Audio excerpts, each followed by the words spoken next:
Life divine பயில்வதற்காக நம் அனைவரையும் இந்த இணையதளத்தின் மூலம் ஒருங்கிணைத்து இந்த நல்ல வாய்ப்பினை நமக்கு அருளியுள்ள பகவானுக்கும் ஸ்ரீ அன்னைக்கும் நமது நன்றியையும் வணக்கத்தையும் அவர்களது பொற்பாதங்களில் சமர்ப்பிப்போம். இத்தருணத்தில் நம் மனதில் எழும் ஒவ்வொரு எண்ணத்தையும், இங்கு நாம் பேசும் ஒவ்வொரு வார்த்தையையும் அவர்களுக்கு காணிக்கையாக சமர்ப்பிப்போம். அனைவருக்கும் மாலை வணக்கம். இன்றைக்கு நாம்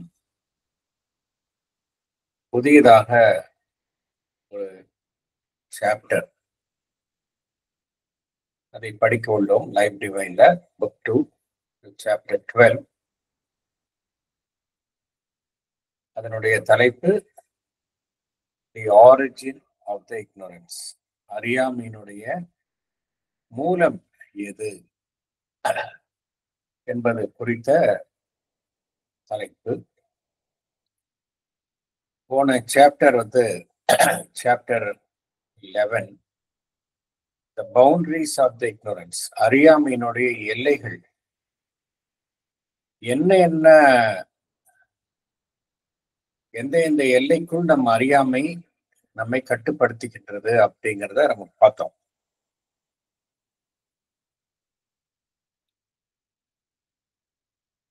முதல்ல என்னன்னா, ஒரு அறியாமை என்ன அப்படின்னா, த சர்ஃபேஸ் மென்டல் இண்டிவிஜுவாலிட்டி. மேற்புறத்தில் இருக்கின்றோம், அது எப்பொழுதுமே ஈகோ சென்ட்ரிக்காக இருக்கின்றது. அதை தவிர வேற எதுவுமே தெரியாதது. எல்லாமே தன்னை சுற்றியே அமைத்துக் கொள்கின்றது. அதை தாண்டி நம்மால இந்த ரியல் செல்ஃப் அது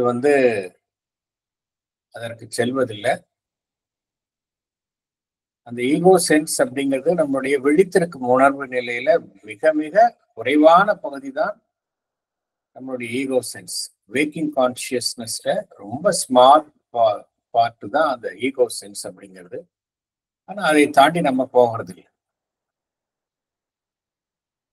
அதே போல நம்முடைய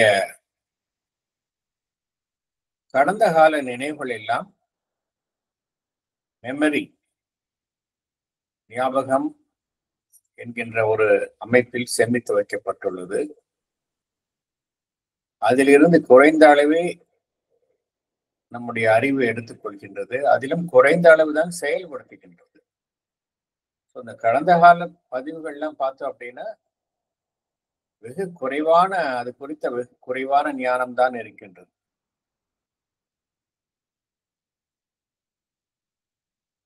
இந்த மனிதனுடைய மேற்புற அமைப்பில் எடுத்துக்கொண்டால், இந்த மேற்புற அமைப்பு மனம், ஈகோ, மைண்ட் அண்ட் ஈகோ, இது ரெண்டு விஷயம்தான் மேற்புற அமைப்பில் இருக்கின்றது. அது எப்படின்னா, பகவான் என்ன கூறுகின்றார்?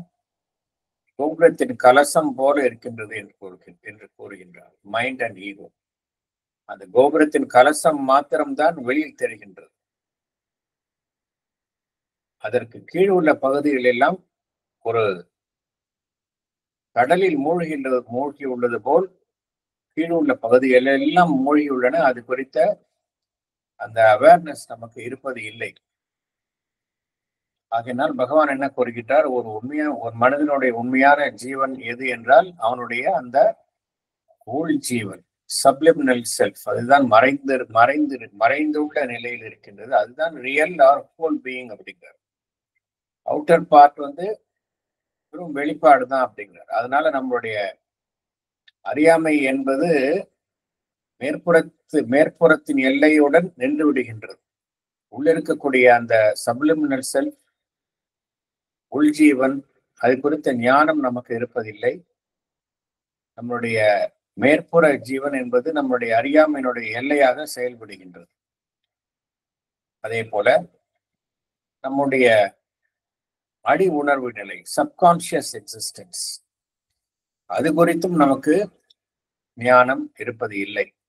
ஏனென்றால் அந்த சப்கான்சியஸ் எக்ஸிஸ்டன்ஸ் என்பது, நம்மளுடைய அடி உணர்வு தளம் என்பது அனைத்திற்கும் கீழுள்ள பகுதியாக இருக்கின்றது. அது உணர்வற்ற தளம் என்கின்ற அமைப்பினை ஒட்டி அமைந்த தளமாக இருக்கின்றது.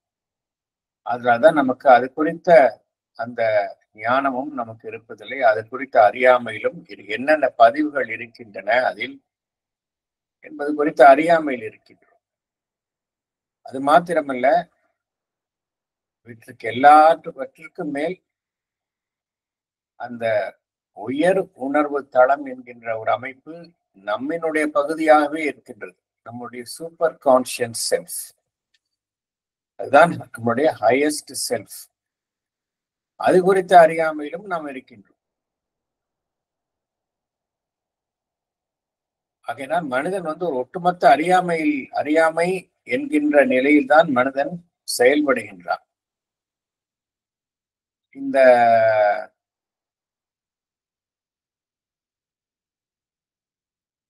அறியாமை எப்படி வந்தது? இதுதான் இங்க கேள்வி. அறியாமையில் செயல்படுகின்றோம். இந்த அறியாமை என்பது, இந்த அறியாமை இருப்பதனால என்ன நடைபெறுகின்றது என்றால், நம்முடைய உண்மையான நாம் யார் என்பது தெரிவதில்லை. அதே போல நமக்கும் பிறருக்கும் இருக்கக்கூடிய அந்த உண்மையான ரியல் ரிலேஷன்ஸ் அது தெரிவதில்லை. ஏனென்றால் நாம் வேறு பிறர் வேறு என்பது கிடையாது. இந்த டிவிஷனே கிடையாது. யூனிட்டி என்ற ஒருமைதான் உண்மையான அனைத்திற்கும் அடித்தளமாக இருப்பது அந்த யூனிட்டி. ஆனால் அது குறித்து அறியாமையில் இருக்கின்றோம். உலகத்தில் இருந்து நான் தனித்து இருப்பவன் என்கின்ற நிலையில்தான் நாம் செயல்படுகின்றோம். அது மாத்திரமல்ல, அந்த நம்மில் ஒரு பகுதியா இருக்கக்கூடிய அந்த பரம்பொருள் குறித்தும் நாம் அறியாமையில் இருக்கின்றோம். ஆகையினால் ஒட்டுமொத்த அறியாமையில் இருக்கக்கூடிய இந்த அறியாமை என்பது எவ்வாறு இங்கு தோன்றியது? அனைத்துமே அந்த பரம்பொருளினுடைய வெளிப்பாடு என்பது உண்மையாக இருக்கும் பட்சத்தில் எவ்வாறு இந்த அறியாமை என்பது தோன்றியது? எவ்வாறு இந்த அறியாமை என்பது நம்மை அந்த உண்மையான அந்த டிவைன், அந்த பரம்பொருள் என்கின்ற அமைப்பில் இருந்து நம்மை பிரித்து வைத்துள்ளது? அதனுடைய தோற்றுவாய் என்ன? இந்த டிவிஷன், அந்த ஒன்னஸ்ல இருந்து டிவிஷன் வந்திருக்கு. எல்லாமே பரம்பொருளினுடைய அம்சம். அதிலிருந்து மாறுபட்டது வேறு எதுவுமே இல்லை என்பதுதான் உண்மை. அப்படி இருக்கும் பட்சத்துல எப்படி அந்த பிரிந்து வந்த அறியாமையில் நாம் எவ்வாறு இருக்கின்றோம்? எவ்வாறு இந்த அறியாமை என்கின்ற ஒரு அம்சம் இங்கு நிலைத்து நிற்கின்றது, தோன்றியுள்ளது? அதனுடைய தோற்றுவாய் என்ன? இது குறித்துதான் பகவான் இங்கு விளக்குகின்றார். அதனால் பகவான் இந்த சாப்டர்னுடைய ஆரம்பத்துல முண்டக்க உபனிஷத், தைத்திரிய உபனிஷத், தைத்திரிய உபனிஷத், இதில் இருந்ததெல்லாம் பகவான் மேற்கோள் காட்டி பின் உண்மையான அந்த இந்த சப்ஜெக்ட் ப்ராப்பர் அதற்குள் அழைத்து செல்கின்றார். நாம் தற்பொழுது உள்ளே மேற்கொள். Okay, thank you.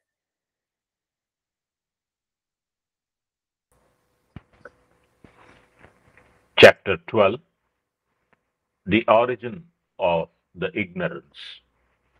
Mundaka Upanishad 1.1.8. By energism of consciousness, that is tapas, Brahman is masked.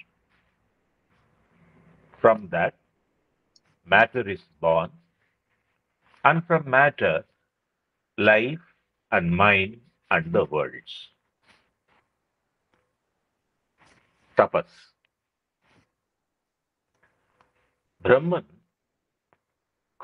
concentrates upon himself, gathers his consciousness, raising it to an intensity of creative heat.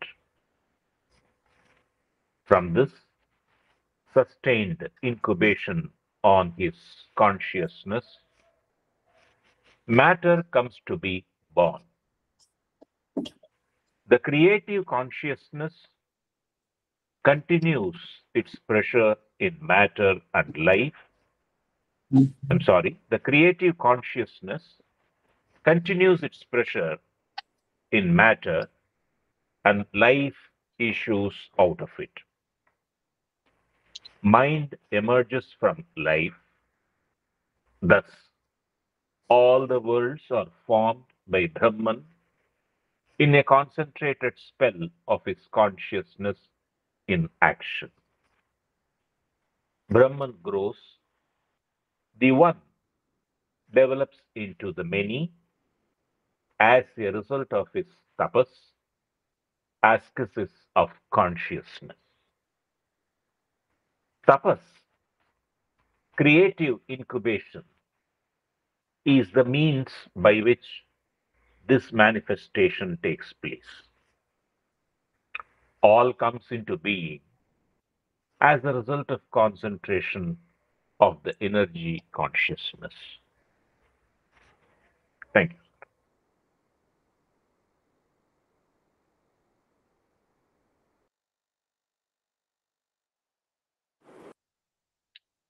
Thank you.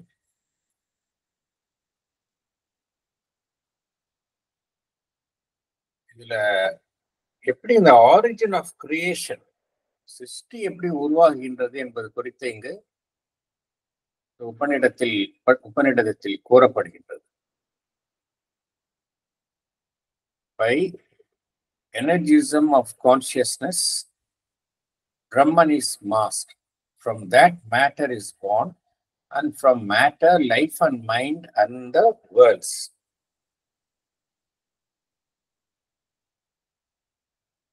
இப்போ simple, எல்லாத்துக்கும் மூலமாக இருப்பது அந்த சச்சிதானந்தம் அல்லது பிரம்மன் அப்படின்னு நாம் எல்லாம் அறிந்த விஷயம்தான் இது. அனைத்துக்கும் பேஸ் பார்த்தோம் அப்படின்னா சச்சிதானந்தம் அல்லது பிரம்மன். சச்சிதானந்தம் அப்படிங்கிறது மூன்று விதமான அம்சங்களை தன்னுள் கொண்டதாக இருக்கின்றது. சத் என்றால் எக்ஸிஸ்டன்ஸ், சித் என்றால் அந்த கான்சியஸ்னஸ், சித் சக்தி அதனுடன் இணைந்திருக்கின்றது. ஆனந்தம், இது மூன்று தான் பேஸ். இதுல அந்த ஒன்றை உருவாக்க வேண்டும் என்றால் சக்தி தேவைப்படுகின்றது. சக்தி இல்லாம எதுவுமே உருவாக்க முடியாது. வெறும் எக்ஸிஸ்டன்ஸ் மாத்திரம், சத் மாத்திரம் இருந்தா முடியாது. That should be consciousness force. Sid சக்தியும் அதனுடன் இணைந்துதான் இருக்கும் எப்பொழுதுமே. இந்த கான்சியஸ்னஸ் ஃபோர்ஸ், சித் சக்தி, அதுதான் இந்த சிருஷ்டியை, இந்த பிரபஞ்சத்தை உருவாக்குகின்றது. எப்படி உருவாக்குகின்றது? அந்த சக்தியை அந்த ஒரு இடத்தில் தன்னை குவித்துக் கொள்கின்றது. By energism of consciousness, Brahman is masked.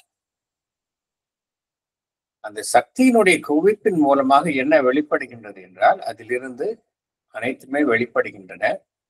முதலில் வெளிப்படுவது அந்த சடப்பொருள், மேட்டர் இஸ் born. அதிலிருந்து வாழ்வு வருகின்றது, from matter life. வாழ்விலிருந்து மனம் என்கின்ற அம்சம் வருகின்றது, and the words என்று இந்த உபநிடதத்தில் கூறுகின்றது. இதில் இந்த விளக்கம் எல்லாமே ஸ்ரீ எம்பி பண்டிட் குறித்துள்ளது. அது இங்கே அது குறிப்பிடப்படவில்லை. அது it's an omission. Shri M P பண்டிட்டினுடைய The Legends in the Life Divine என்கின்ற புத்தகத்தில் இருந்து எடுத்த விளக்கம் தான் அது. அவர் கொடுத்துள்ள விளக்கம் தான் அது.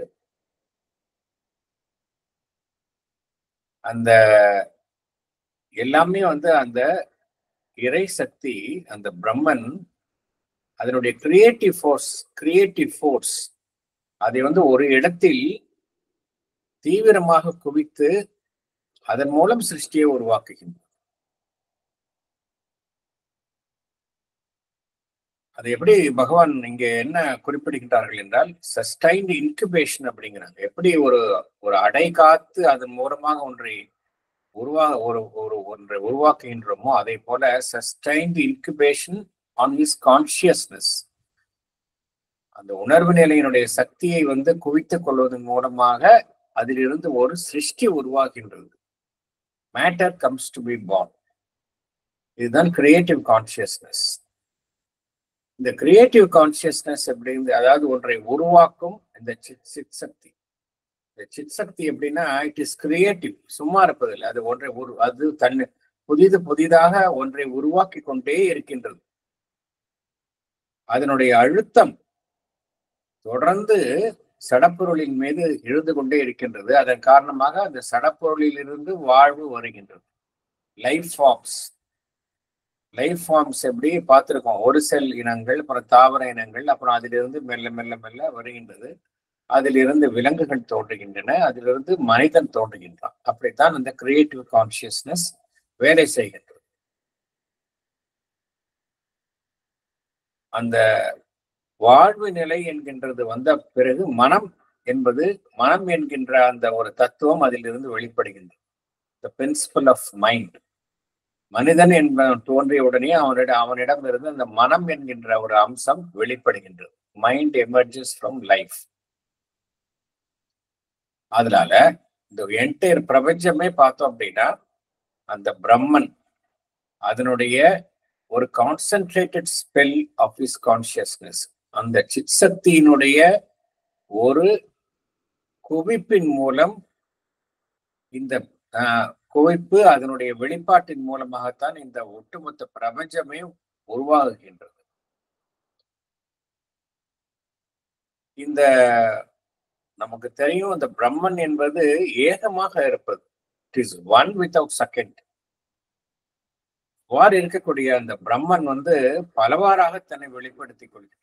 One as many. இதன் மூலமாகத்தான் அந்த டிவைன் மேனிஃபெஸ்டேஷன் வெளிப்படுகின்றது. அதனால்தான் பகவான் என்ன கூறுகின்றார், இந்த உலகம், இந்த பிரபஞ்சம் என்பது அது ஒரு ஆக்சிடென்ட் கிடையாது அப்படிங்கிறார். அது ஒரு விபத்து அல்ல. It is a manifestation of the divine என்று பகவான் குறிப்பிடுகின்றார். The manifestation of the divine, the இறை சக்தியின் வெளிப்பாடு எதன் மூலம் வெளிப்படுகின்றது என்றால், இந்த தபஸ் என்று சொல்லக்கூடிய இந்த கான்சென்ட்ரேஷன் ஆஃப் எனர்ஜி கான்சியஸ்னஸ், இந்த சித் சக்தியினுடைய ஒரு கான்சென்ட்ரேஷன், ஒரு குவிப்பு, அதன் மூலமாகத்தான் இந்த பிரபஞ்ச சிருஷ்டி உருவாகுகின்றது. அடுத்தது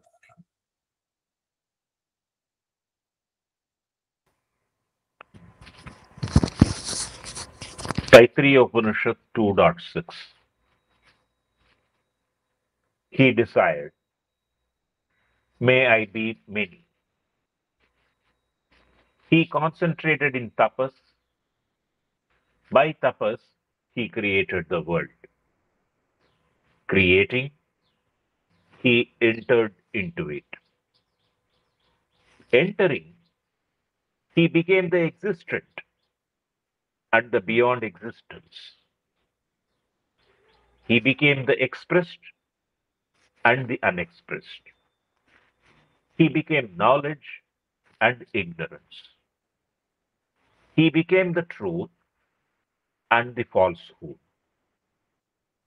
He became the truth, even all this whatsoever that is. That truth, they call him. Explanation. By energization of his consciousness, he who was one became the many. By this act of will, he created the world. He did not leave the world to itself, but he himself entered into it and became all that exists. But on that account, he did not get bounded by the existence that was his becoming. He exceeded it. He became the manifest and the unmanifest. He became knowledge and ignorance. He became the truth and the falsehood. He became all that formed and deformed. In a word, he became the justifying truth of all that is.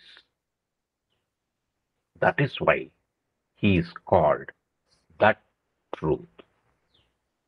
The truth that remains the same forever, whether it says one or becomes the many, whether it renders itself into the existence here or transcends it, whether it expresses itself or remains unexpressed, partly or wholly, whether it displays awareness of unity or of multiplicity, whether it translates itself into a verity or its opposite. Thank you, sir. Thank you. இங்க பேசிக்கா அந்த ஒரு அடிப்படை அடிப்படையில நம்ம ரொம்ப அடிப்படை ஒரு வார்த்தையை நம்ம சரியா புரிஞ்சுக்கணும். பிரம்மன் அப்படின்னு பகவான் சொல்றது சுப்ரீம் டிவைன். இதைத்தான் பகவான் சொல்லுகின்றார். சுப்ரீம் டிவைன், அனைத்திற்கும் அதுதான் மூலமாக இருப்பது. அதனால்தான் அதுதான் அனைத்திற்கும் காரணமாக இருக்கின்றது. அது இல்லைன்னா எதுவுமே கிடையாது. சச்சிதானந்தா என்று கூறுகின்றோம். த சுப்ரீம் டிவைன், இதுதான் பிரம்மன் என்று பகவான் இங்க குறிப்பிடுகின்றார். அதுல பேசிக்கா இருக்கணும். நம்ம பிரம்மன் என்னன்னா should be very clear. அது சுப்ரீம் டிவைன், இதுதான் பிரம்மன். that by which everything else exists. இந்த பிரம்மன் ஒன்றாக இருப்பது, ஏகமாக இருப்பது. இந்த ஏகமாக இருக்கக்கூடிய அந்த பிரம்மன் தன்னை பலவாறாக இந்த பிரபஞ்சத்தில் வெளிப்படுத்திக் கொள்ள சங்கல்பித்தது.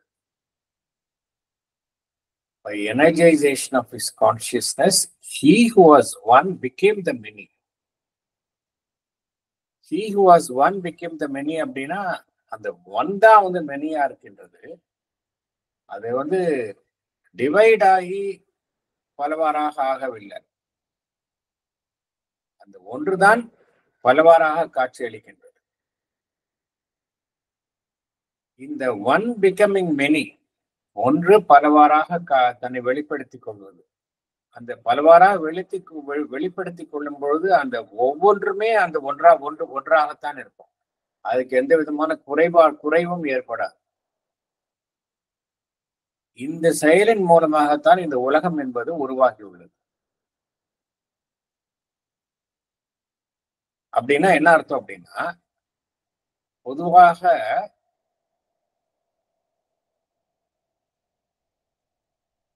சில மதங்கள்ல எப்படி அந்த டிவைன் எப்படி அவங்க நினைக்கிறாங்க அப்படின்னா, டிவைன் இஸ் அ கிரியேட்டர்.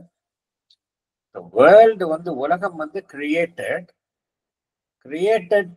உருவாக்கப்பட்டதற்கும் அந்த உருவாக்கியவருக்கும் இடைவெளி இருக்கின்றது என்று சில மதங்களில் குறிப்பிடப்படுகின்றது. Creator is different, created is different. உலகம் என்பது வேறு, டிவைன் என்பது வேறு. கடவுள் என்பதை எக்ஸ்ட்ரா காஸ்மிக் பர்சனாலிட்டி, இந்த பிரபஞ்சத்திற்கு அப்பாற்பட்ட ஒரு சக்தியாகத்தான் சில மதங்களில் அவர்கள் சித்தரிக்கின்றார்கள். ஆனால் ஈவன் அது வந்து ஒரு பொதுவான ஒரு தவறான கருத்தாக இருக்கின்றது. ஆனால் அப்படி கிடையாது. இங்க எப்படி அப்படின்னா, இங்க என்ன குறிப்பிடப்படுகின்றது என்றால், உலகத்தை அவர் தனியே விடுத்தார். உலகம் என்பது தனியே விடப்படவில்லை. எது அந்த உலகத்தை சிருஷ்டித்ததோ அது இந்த உலகத்தில் உள்ள அனைத்தின் மூலமாகவும் தன்னை வெளிப்படுத்தி கொண்டு வந்துள்ளது. He did not leave the world to itself, but he himself entered into it and became all that exists. உலகத்தில் உள்ள அனைத்துமே அதுவாகத்தான் இருக்கின்றது. அதே சமயம் இந்த உலகத்தில் உள்ள எதனாலும் அது எதனாலும் அது கட்டுப்பட்டு இருக்கவில்லை. He did not get bounded by that existence that was his becoming. becoming அப்படிங்கிறது நம்ம அறிந்துள்ளோம். பீயிங் என்பது வெளிப்படாத நிலையில் இருக்கக்கூடிய அன்மானிஃபெஸ்ட் ஸ்டேட் ஆஃப் டிவைன் தான் பீயிங் அப்படிங்கிறது. பிகமிங் அப்படிங்கிறது அந்த ஒன்று பலவாறாக தன்னை வெளிப்படுத்திக் கொள்ளும். அவ்வாறாக வெளிப்படுத்திக் கொள்வதன் மூலமாக எதனாலும் அது கட்டுப்படாத நிலையில் அந்த டிவைன், அந்த பரம்பொருள் இருக்கின்றது. அனைத்தையும் கடந்த நிலையில் இருக்கின்றது. அது வெளிப்பட்ட நிலையிலும் இருக்கின்றது, வெளிப்படாத நிலையிலும் இருக்கின்றது. Is both manifest and unmanifest. He became knowledge and ignorance. எல்லா டியூவாலிட்டிஸையும் கடந்து இருக்கின்றது. He became the truth and the falsehood. He became all that formed and deformed. In a word, he became the justifying truth of all that is. அனைத்திற்கும் உள்ள அந்த எசென்சியாலிட்டி எது அப்படின்னா அந்த divine தான். பல்வேறு அமைப்புகள் இந்த பிரபஞ்சத்துல பாக்குறோம். அதனுடைய எசென்சியல் ஆஸ்பெக்ட் எதுன்னு பார்த்தோம் அப்படின்னா அந்த டிவைன் தான் எசென்சியல் ஆஸ்பெக்ட். அதைத்தான் நம் பேருண்மை என்று அழைக்கின்றோம். ட்ரூத் கேபிட்டல்ல பகவான் குறிப்பிடுகின்றார்கள். That is why he is called that truth. The truth that remains the same forever. அந்த ட்ரூத் வந்து எப்பொழுதுமே மாறுபடாது, எப்பொழுதுமே சாஸ்வதமாக இருக்கக்கூடிய ஒரு அம்சம்தான் அந்த பரம்பொருள் என்பது. அது ஒன்றாக இருந்தாலும் சரி, பலவாறாக இருந்தாலும் சரி, the truth remains the same. இந்த யூனிட்டி இன் மல்டிப்ளிசிட்டி என்பதுதான் வந்து இந்த வெளிப்பாட்டினுடைய மைய அம்சமாக கருதப்படுகின்றது. யூனிட்டி இன் மல்டிப்ளிசிட்டி. அதே சமயம் மல்டிப்ளிசிட்டியாக இருந்தாலும் கூட எந்த தனிப்பட்ட அம்சத்தினாலும் அது கட்டுப்படாத நிலையில் இருக்கின்றது. இதுதான் இதனுடைய கருத்து. அடுத்தது போல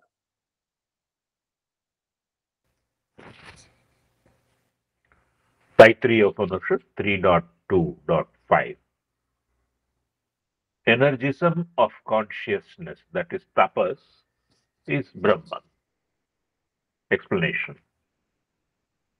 Tapas, the dynamization of consciousness, is Brahman in his creative mood. It is Brahman himself gathered into concentrated movement of his own consciousness. Tapas is the creative poise of Brahman. Thank you, sir. Thank you. அந்த ஆங்கிலத்தில் வந்து இந்த தைத்திரிய உபநிஷத்தை வந்து எப்படி பகவான் மொழிபெயர்த்து உள்ளார் என்றால் எனர்ஜிசம் ஆஃப் கான்சியஸ்னஸ் அப்படிங்கிறார். எனர்ஜிசம் ஆஃப் கான்சியஸ்னஸ் இஸ் பிரம்மன். அதாவது பிரம்மன் என்பது வெறும் ஸ்டாட்டிக்காக மாத்திரம் இருப்பதில்லை, அது வந்து ஒரு சக்தியின் வெளிப்பாடாக இருக்கின்றது.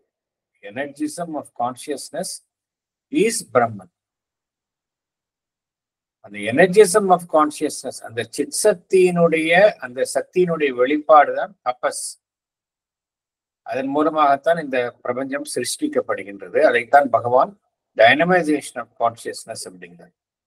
சித் சக்தி வந்து வெறும் ஸ்டாட்டிக்காக இருப்பதில்லை, அது டைனமிக்கா இருக்கு. டைனமிக்காக இருப்பதனால்தான் வந்து செயல்படும் நிலையில் இருப்பதனால்தான் இந்த சிருஷ்டி என்பது சாத்தியமாகின்றது.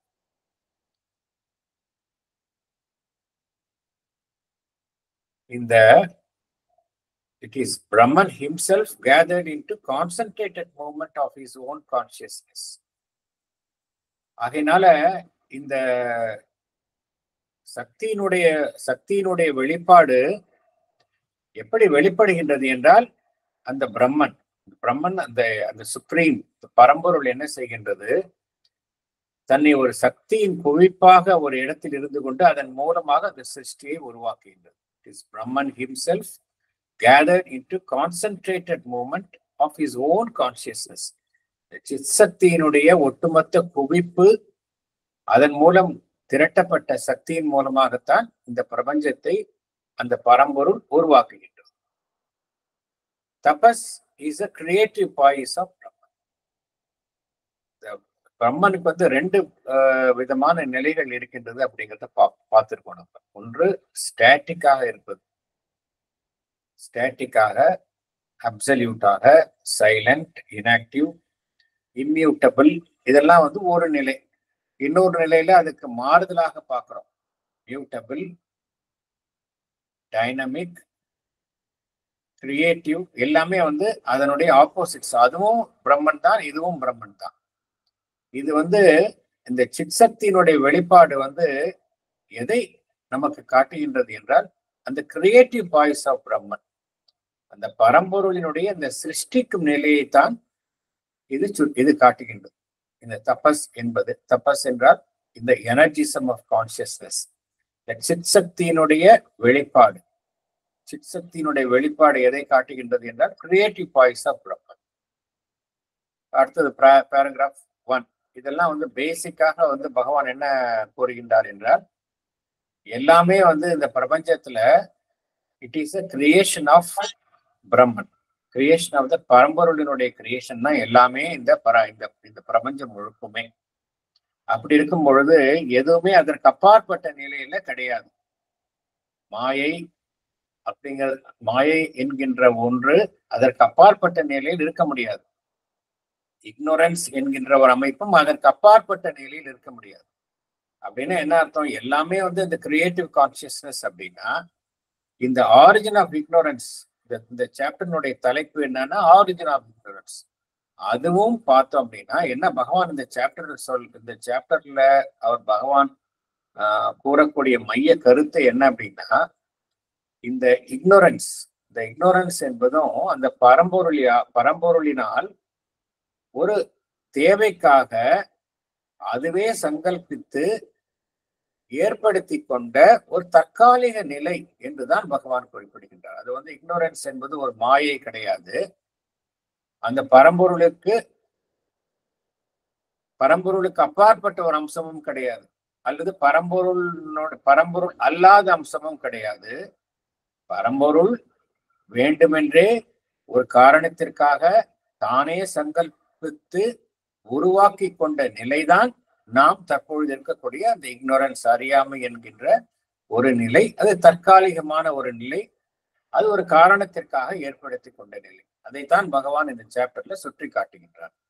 ஏனென்றால் இக்னோரன்ஸ், இந்த உலகம் என்பது அறியாமையில் இருக்கின்றது, இதற்கு தீர்வே கிடையாது.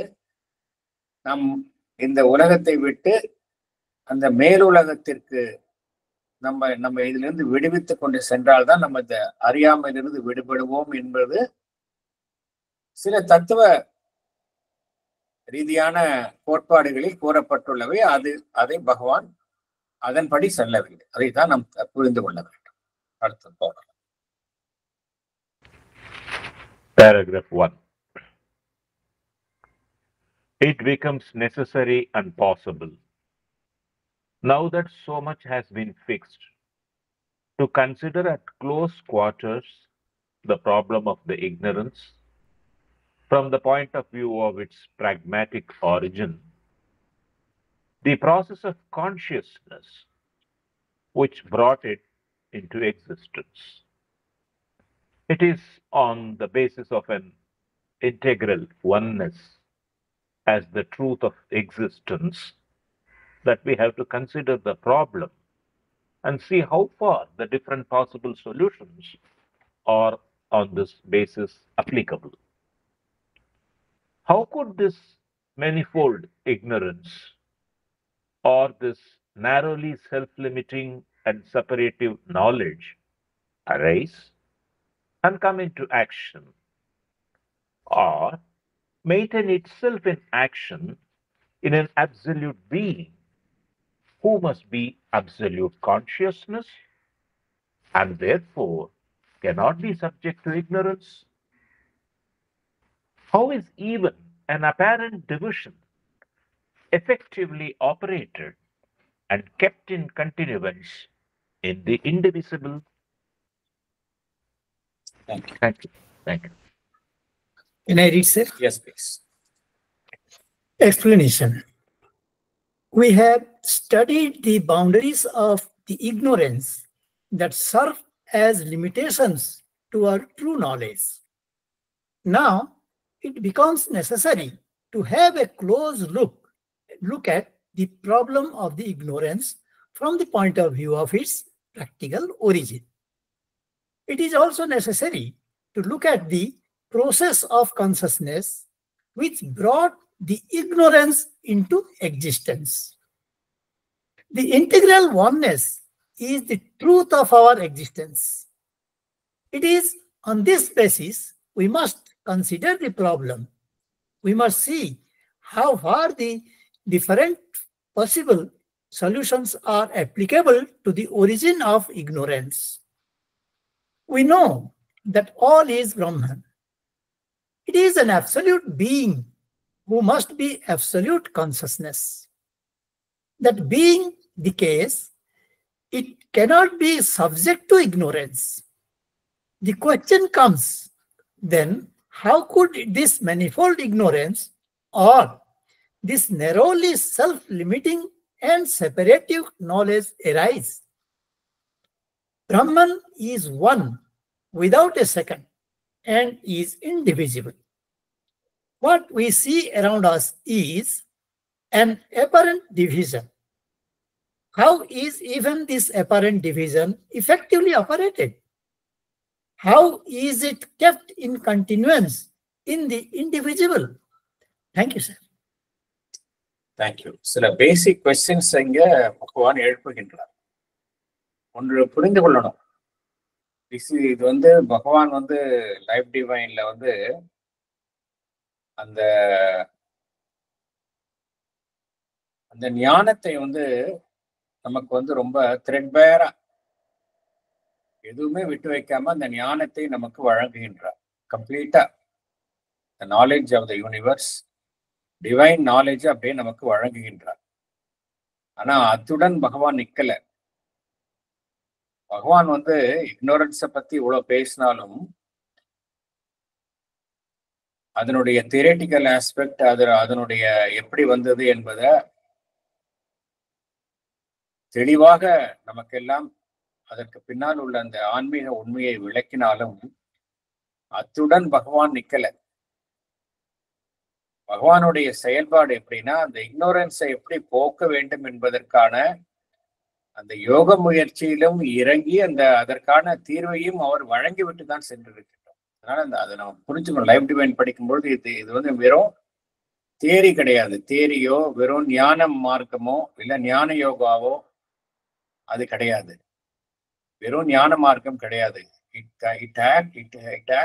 இதுக்குள்ளேயே வந்து அந்த சக்தி ஆஸ்பெக்டும் இருக்கு. அதுதான் இதற்கும் அந்த ட்ரெடிஷ்னல் பார்ட்ஸுக்கும் வித்தியாசம். ட்ரெடிஷ்னல் பார்ட்ஸ்ல மியர் நாலேஜ் கிடைக்கும்.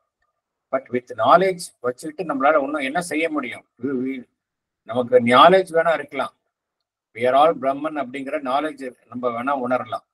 பட் அது எப்படி நம்மால வந்து செயல்படுத்தணும் அப்படின்னா we need power, we need சக்தி. சக்தி ஆஸ்பெக்டையும் கொடுக்கறது தான் இந்த பூரண யோகம் என்பது.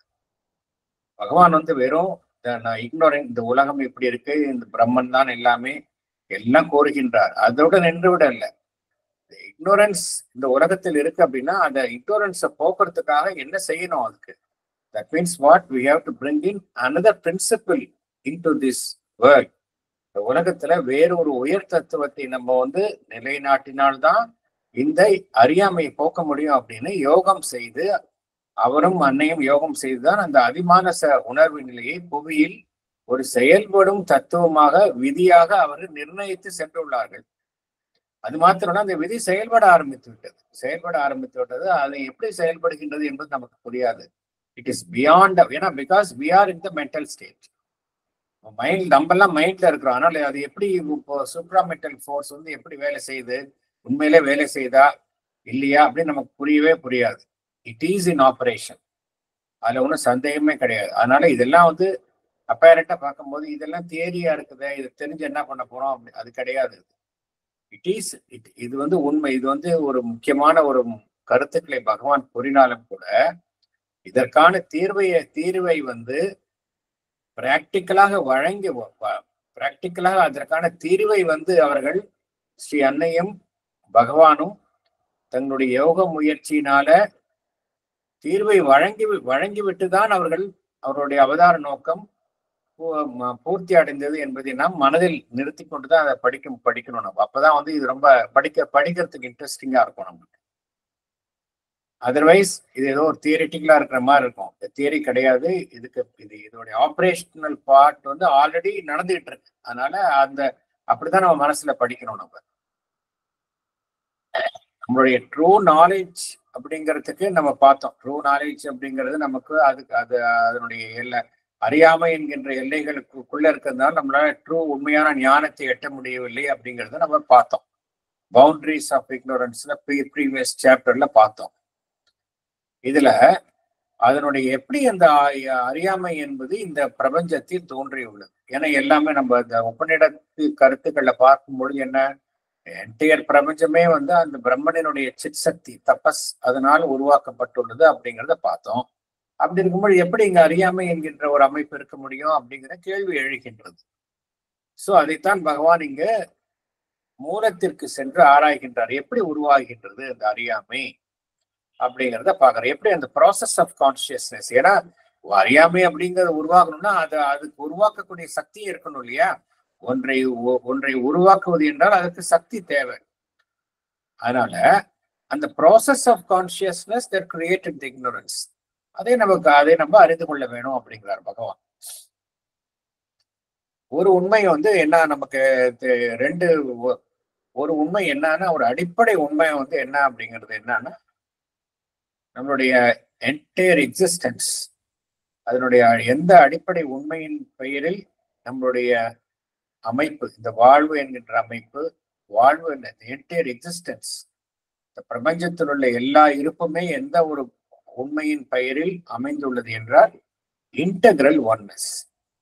ஒன்னஸ் தான் வந்து ட்ரூத். அது எப்படின்னா இன்டெகிரல் ஒன்னஸ். இன்டெகிரல் ஒன்னஸ்னா என்ன அர்த்தம்? இந்த ஒன்னஸ் வந்து முழுமையாக இருக்கின்றது. அதுதான் அடிப்படை, அதுதான் ட்ரூத். இதன் அடிப்படையில் தான் நம்ம இந்த ப்ராப்ளத்தை பார்க்கிறோம். இன்டெகிரல் ஒன்னஸ் இருக்கின்றது, எப்படி இங்க அறியாம இருக்க முடியும்? அதுதான் அந்த அடிப்படையில் தான் பார்க்கணும் அப்படிங்கிறார். It is on this basis we must consider this problem அப்படிங்கிறார். இதுல வந்து பகவான் என்ன பண்றாரு, இந்த அடிப்படையில நம்ம எப்படி பாசிபிள் சொல்யூஷன்ஸ் எதெல்லாம் சாத்தியம் அப்படிங்கிறத பார்க்கலாம் அப்படிங்கிறார் பகவான். பார்க்கலாம் அப்படிங்கிறார். ரெண்டாவது, நம்பர் 1 இன்டெகிரல் ஒன்னஸ் பார்த்தோம். நம்பர் 2 வந்து உபநிடதங்கள்ல என்ன பார்த்தோம்? பிரம்மனினுடைய அந்த கிரியேட்டிவ் கான்சியஸ்னஸ், தபஸ், சித் சக்தி, அதன் மூலமாகத்தான் இந்த பிரபஞ்சம் உருவாகி உள்ளதுன்னு பார்க்கறத பார்த்தோம். அதனுடைய உணர்வு நிலை எப்படி இருக்கிறது? Absolute consciousness. பிரம்மனினுடைய உணர்வு நிலை இட் இஸ் அப்சல்யூட் கான்சியஸ்னஸ். அங்க வந்து நாலேஜ் ஒரு பக்கமோ இக்னோரன்ஸ் அப்படிங்கிற பேச்சுக்கே இடம் உண்டு. பிரம்மன் அப்படின்னாலே it is an absolute entity, it is an absolute consciousness. அப்படிப்பட்ட ஒரு அப்சல்யூட் கான்சியஸ்னஸாக இருக்கக்கூடிய அந்த அமைப்பு எப்படி தன்னை அறியாமை என்கின்ற ஒரு நிலைக்குள் தன்னை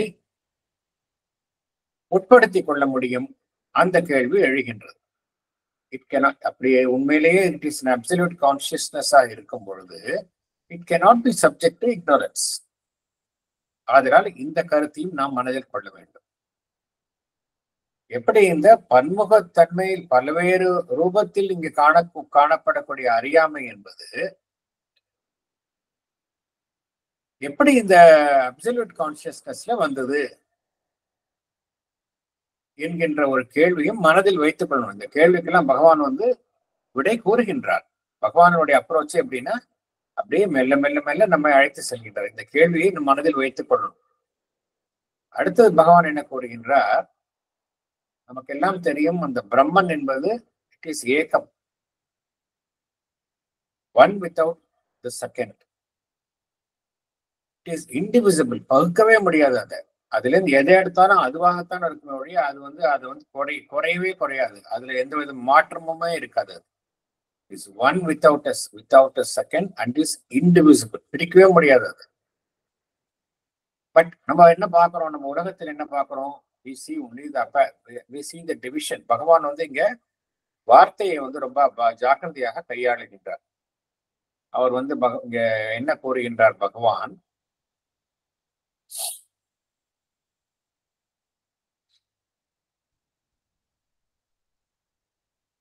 How is even an apparent division?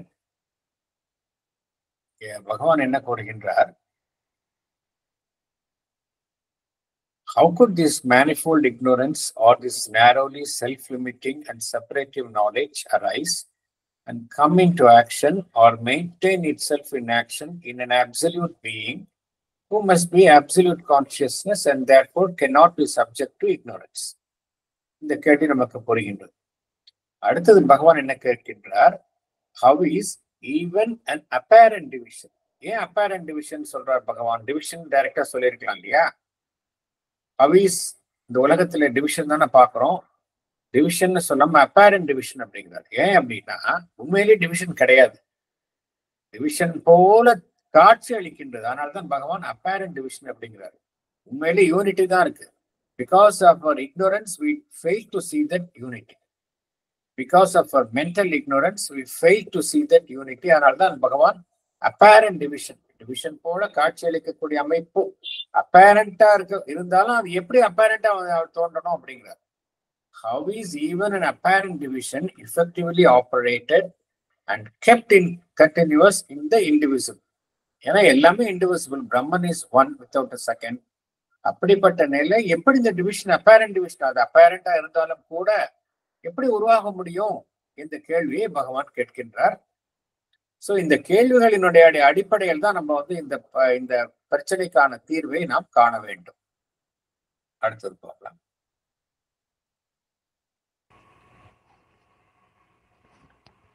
The being, integrally one, cannot be ignorant of itself. And since all things are itself, conscious modifications, determinations of its being, it cannot either be ignorant of things, of their true nature, of their true action. But though we say that we are that the Jivatman or individual self is no other than the Paramatma, no other than the Absolute. Yet, we are certainly ignorant both of ourselves and things, from which this contradiction results that what must be in its very grain incapable of ignorance is yet capable of it, and has plunged itself into it by some will of its being, or some necessity or possibility of its nature. Thank you, sir. படிக்கட்டுமா sir? நீங்க படிக்குமா? இல்ல நீங்க படிக்குமா, அப்புறம் next நான் படிக்கிறேன். No problem. Okay, thank you. The being is integrally one. It cannot be ignorant of itself. All things are itself. They are its conscious modifications. They are determinations of its being. Therefore, it cannot be ignorant of things, of the true nature, of the true action. We say that we are Brahman.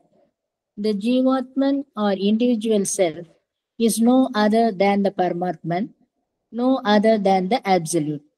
Yet, we are ignorant both of ourselves and things.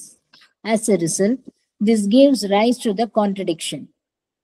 That is, what must be in its essential nature incapable of ignorance is yet capable of it. It has plunged itself into the ignorance by some will of its being or some necessity or possibility of its nature. Thank you, sir.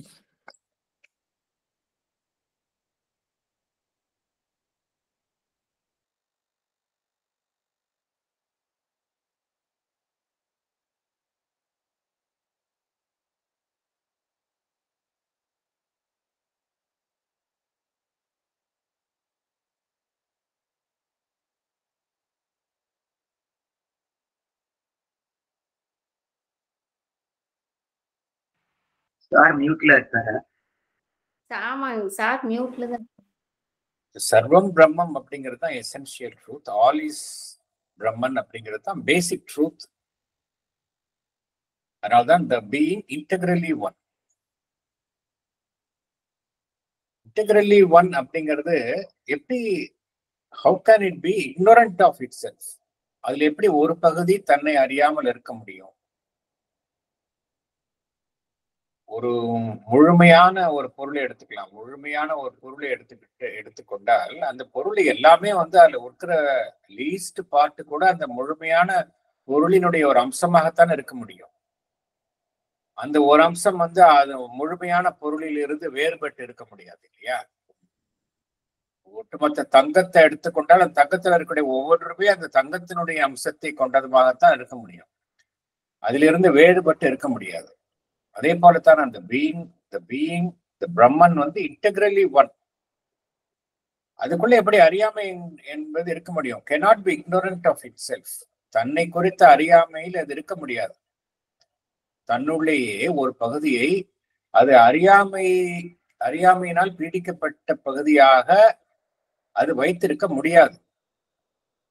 அதே போல எது வந்து பிரம்மன் இல்லை, எல்லாமே பிரம்மன் தானே. All things are it self. பகவான் என்ன சொல்றாரு? இங்க இருக்கிறது எல்லாமே வந்து அதனுடைய மாறுபட்ட அமைப்புகள் தான். கான்சியஸ், அது எப்படிப்பட்ட மாடிஃபிகேஷன்ஸ்? Conscious modifications. அது ஏதோ ஆக்சிடென்ட்ல நடைபெறல.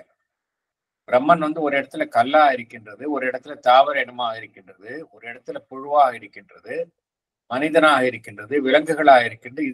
இதெல்லாம் வந்து ஆக்சிடென்டலா வந்த விஷயமா? கிடையாது. கான்சியஸ் மாடிஃபிகேஷன்ஸ் அப்படிங்கிறார் பகவான். அப்புறம் டிட்டர்மினேஷன்ஸ் ஆஃப் இட்ஸ் பீயிங். இப்படிதான் இருக்கணும். நான் இந்த இடத்துல நான் கல்லாக வெளிப்படுவேன், இந்த இடத்துல நான் வந்து நீராக வெளிப்படுவேன், காற்றாக வெளிப்படுவேன், தாவரமாக வெளிப்படுவேன் அப்படின்னு டிட்டர்மின் பண்ணுது. அந்த இன்டெர்மினேட்டா இருக்கக்கூடியது டிட்டர்மைன் பண்ணிக்குது தானே. அடிப்படையில பிரம்மனினுடைய அடிப்படை குணம் என்ன? It is இன்டெர்மினேட். அது எந்த தீர்மானத்திற்குள்ளும் அடங்காத நிலையில் இருப்பது. அந்த இன்டெர்மினேட்டா இருக்கக்கூடிய அந்த பிரம்மம் தான் டிட்டர்மினேட்டாக பல்வேறு ரூபங்கள்ல இந்த பிரபஞ்சத்துல காட்சி அளிக்கின்றது. சோ பகவான் எல்லாத்தையும் வகைப்படுத்துகின்றார். All things are itself, conscious modifications, determination of its being. It cannot either be ignorant of things. அதுவே தான் எல்லாமா இருக்கு. எப்படி அது இக்னோரண்டா இருக்க முடியும்? அல்லது ஒவ்வொன்றினுடைய உண்மையான அந்த சுபாவத்தையும் எப்படி அது அறியாம இருக்க முடியும்? ஆஃப் த ட்ரூ நேச்சர் அது எப்படி பிரம்மன் எப்படி அறியாம இருக்க முடியும்? அல்லது ஒவ்வொன்றினுடைய செயல்பாட்டையும் அது எப்படி அறியாமல் இருக்க முடியும்? Of the true action. So இது வந்து ஒரு பேசிக் ட்ரூத். அடுத்தது பகவான் என்ன கூறுகின்றார்? பேசிக் அந்த உபநிடத்தில் வரக்கூடிய அந்த வாசகம் என்ன அப்படின்னா, we are that, thou art that, we are Brahman. ஜீவாத்மன் இண்டிவிஜுவல் செல்ஃப்னு சொல்றோம். இண்டிவிஜுவல் செல்ஃப் வந்து it is always identified with the supreme self. பரமாத்மனோட எப்பொழுதுமே it is one. It is one in identity. அதுதான் basic truth. ஜீவாத்மன் வந்து it is always in one in identity. It is not different from பரமாத்மா. Supreme செல்ஃபோட இந்த individual self வந்து மாறுபட்டதே கிடையாது. No other than the absolute. இந்த அறுதியாக இருக்கக்கூடிய அந்த பரம்பொருளில் இருந்து வேறுபட்டதே அது கிடையாது. இதுதான் உண்மை. இருந்தாலும் அப்படி அந்த அதனுடைய பிரதிபலிப்பு நம்மிடம் காணப்படுகின்றது என்றால் இல்லை. We are certainly ignorant both of ourselves and things. நம்மை குறித்து அறியாமல் இருக்கின்றோம். ஏற்கனவே பார்த்தோம் அந்த பவுண்டரிஸ் ஆஃப் இக்னோரன்ஸ்ல we don't know who really we are. Super கான்ஷியன்டினுடைய ஒரு வெளிப்பாடுதான் நாம் என்பதை அறியாமல் இருக்கின்றோம் என்பதை பார்த்தோம். We are certainly ignorant both of ourselves and things. இதிலிருந்து தான் இந்த முரண்பாடு துவங்குகின்றது அப்படிங்கிறார். இந்த இக்னோரன்ஸ்ல இருந்தான் இந்த முரண்பாடு துவங்குகின்றது. From which this contradiction results. எந்த contradiction? That what must be in its very grain incapable of ignorance is yet capable of it. இந்த அறியாமை நம்மளுடைய அறியாமையில் இருக்கின்றது இல்லையா? We don't know what we really are. இதிலிருந்துதான் வந்து இந்த கான்ட்ரடிக்ஷன் தோன்றுகின்றது. ஏன்னா எல்லாமே அனைத்துமே பிரம்மனாக இருக்கின்றது. அதுதான் உண்மை. அனைத்துமே அதுவாக இருக்கும் பொழுது எது குறித்தும் அது அறியாமல் இருக்க முடியாது. ஆனால் இந்த அறியாமை இந்த we are ignorant, we are certainly ignorant both of ourselves and things. இந்த நம்முடைய அறியாமை இருக்கின்றது இல்லையா? who we really are. அதிலிருந்துதான் இந்த முரண்பாடு துவங்குகின்றது அப்படிங்கிறார். From which this contradiction results that what must be in its very great incapable of ignorance. அறியாமை என்பது இருக்க முடியாத இடத்துல அறியாமை என்பது தோன்றுகின்றது. எதனால அப்படின்னா we really don't know who we are. பகவான் என்ன கூறுகின்றார்? We are certainly ignorant both of ourselves and things, from which this contradiction results that what must be in its very grain incapable of ignorance is yet capable of it. எதில் அறியாமை என்பது சாத்தியமே இல்லையோ அந்த இடத்தில் அறியாமை என்பது தோன்றுகின்றது. And has plunged itself into it by some will of its being or some necessity or possibility of nature. இந்த லாஸ்ட் சென்டென்ஸ் தான் பகவான் க்ளூ கொடுக்கிறார். எது உண்மை அப்படிங்கிறதுக்கான க்ளூவை கொடுக்கிறார். என்ன கொடுக்கிறார் பகவான்? இந்த இக்னோரன்ஸ் எல்லாம் இருக்குது. இக்னோரன்ஸே இருக்கா இல்லாத இடத்துல இக்னோரன்ஸ் இருக்கு அப்படின்னா அது எப்படி வெளியிலேருந்து வந்திருக்க முடியாது? நம்பர் ஒன், அதுவாகத்தானே உருவாக்கிக்க முடியும். வெளியிலேருந்து ஒண்ணு அதை உருவாக்க முடியாது. அதுவே இல்லாம இருக்கும் பொழுது வெளியிலேருந்து ஒண்ணு அந்த அறியாமையை அந்த இடத்துல புகுத்த முடியாது. அப்படின்னா என்ன? அதுல பகவான் என்ன ஒரு க்ளூ தரார் அப்படின்னா, அதுவே தன்னை அந்த அறியாமைக்குள்ள அந்த பரம்பொருள் உட்படுத்தி கொள்கின்றது அப்படிங்கிறார். அதுதான் க்ளூ, அதுதான் ட்ரூத் அப்படிங்கிறார். ஒரு காரணத்துக்காக பகவான் என்ன கூறுகின்றார்? and has plunged itself into it அறியாமைக்குள்ள plunged itself into ignorance. எப்படி? by some will of its being, அது வேண்டுமென்றே சங்கல்பித்து, or some necessity or possibility of its nature, அதனுடைய இயல்பினுடைய ஏதோ ஒரு தேவைக்காகவும் சாத்தியக்கூற்றை நிறைவேற்றிக் கொள்வதற்காகவும் அது வேண்டுமென்றே இந்த அறியாமைக்குள் தன்னை ஈடுபடுத்திக் கொள்கின்றது அப்படிங்கிறது. So this is a truth. பரம்பொருளுக்குள்ள அறியாமை என்பது வரவே முடியாது. Number one. அப்படி அறியாமையில இருக்கு அப்படின்னா அதுவே ஏற்படுத்தி கொண்ட ஒன்று. ஏதோ ஒரு காரணத்திற்காக அந்த அறியாமை என்பது அதனால் ஏற்படுத்தி கொள்ளப்பட்டது அப்படிங்கிறது தான் பகவான் இங்க க்ளூ கொடுக்கிறார். இதை எக்ஸ்போன் பண்றார். பின்னாடி ஒரு பேராகிராஃப்ல இதை விரிவாக்கி கொண்டே செல்கின்றார் பகவான். அடுத்தது போங்க.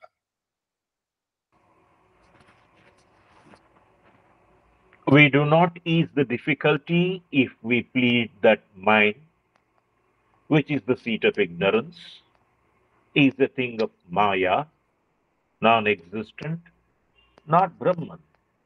And that Brahman, the absolute, the sole existence, cannot in any way be touched by the ignorance of mind, which is part of the illusory being, asat, the non-existence.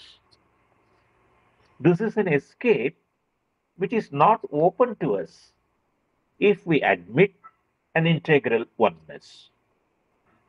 For then, it is evident that in making so radical a distinction and at the same time cancelling it by terming it illusory, we are using the magic or maya of thought and word in order to conceal from ourselves the fact that we are dividing and denying the unity of the Brahman.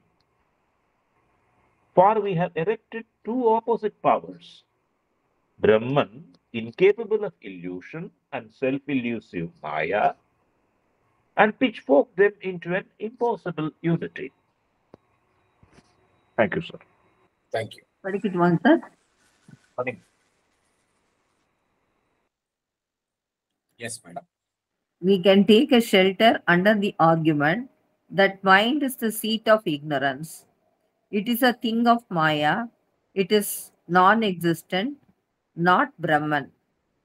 Brahman being the absolute, the sole existence, cannot in any way be touched by the ignorance of mind, which is a part of the illusory being, asat, the non-existent.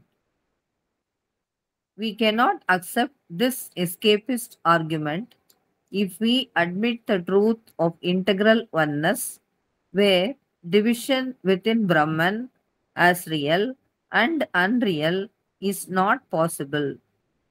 We cannot, on one hand, make a distinction between an ignorant mind and the Brahman, and on the other hand, term the mind as illusory. By doing so, we are using the magic or maya of thought and word in order to conceal from ourselves the fact that we are dividing and denying the unity of the Brahman. Because we have erected two opposite powers, Brahman incapable of illusion and self-illusive maya. We have thrusted them into an impossible unity. Thank you, sir. Thank you. இதுல again பகவான் அந்த மாயாவாத கான்செப்டை வந்து பகவான் வந்து deny பண்றார். ஏன்னா பகவான் வந்து எல்லாத்தையுமே வந்து பகவான் வந்து ஆர்குமெண்ட் சேக்கு அவங்க சொல்லக்கூடிய அந்த மாயாவாதி கான்செப்ட்ல என்ன கூறப்படுகிறது, இக்னோரன்ஸ்க்கு அவங்க என்ன சொல்றாங்க, அத பகவான் வந்து ஏற்கனவே நம்ம அறிந்த உண்மையைத்தான் பகவான் மீண்டும் கூறுகின்றார். என்ன சொல்லலாம், என்ன கூறப்படுகின்றது என்றால் ஒரு ஈஸி சொல்யூஷன் இருக்கு. இக்னோரன்ஸ்ல இருக்கிறோம், இதெல்லாம் வந்து இக்னோரன்ஸ்ல ஏன் இருக்கிறோம் அப்படின்னா, மனிதனுடைய மனம் அதுதான் சீட் ஆஃப் இக்னோரன்ஸ். அறியாமையினுடைய இருப்பிடம் என்பது மனிதனுடைய மனம்தான் காரணம். மனம் என்பதும் பார்த்தோம் அப்படின்னா இல்லாத ஒன்று. It is a thing of maya. அது அப்படிங்கிறது ஒண்ணுமே கிடையாது. It is non existence. அதற்கும் பிரம்மனுக்கும் சம்மந்தமே கிடையாது. இதெல்லாம் வந்து அந்த மாயாவாதி தியரியில, அந்த கான்செப்ட்ல, அந்த கோட்பாட்டில் கூறப்படும் கருத்து என்ன அப்படின்னா, அந்த மாயா அப்படிங்கிறது இட் இஸ் சம்திங் இல்யூசரி. மனம் என்பது அதற்கு வயப்பட்டது. அதன் காரணமாகத்தான் மனம் என்பது அறியாமையில் இருக்கின்றது. அப்படிப்பட்ட ஒன்று கிடையவே கிடையாது, நான் எக்ஸிஸ்டன்ட். அதற்கும் பிரம்மனுக்கும் சம்பந்தம் கிடையாது. பிரம்மன் என்பது முழுமுதற் பொருள், இதற்கெல்லாம் அப்பாற்பட்ட நிலையில் இருக்கின்றது. அது ஏகமாக இருப்பது, சோல் எக்ஸிஸ்டன்ஸ். அதற்கும் இந்த அறியாமைக்கும் சம்பந்தமே கிடையாது. It cannot be in any way touched by the ignorance of mind. Mind அப்படிங்கிறது தனியா இருக்கு. அப்படிப்பட்ட ஒரு இருக்கு அப்படிங்கிறதே ஒரு மாயை.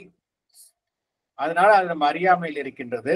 இதற்கும் அந்த பிரம்மனுக்கும் சம்பந்தமே கிடையாது. அந்த பிரம்மன் என்பது முழுமுதற் பொருளாக இதற்கெல்லாம் அப்பாற்பட்ட நிலையில் இருக்கின்றது. மனம்தான் வந்து it is a part of the illusory being.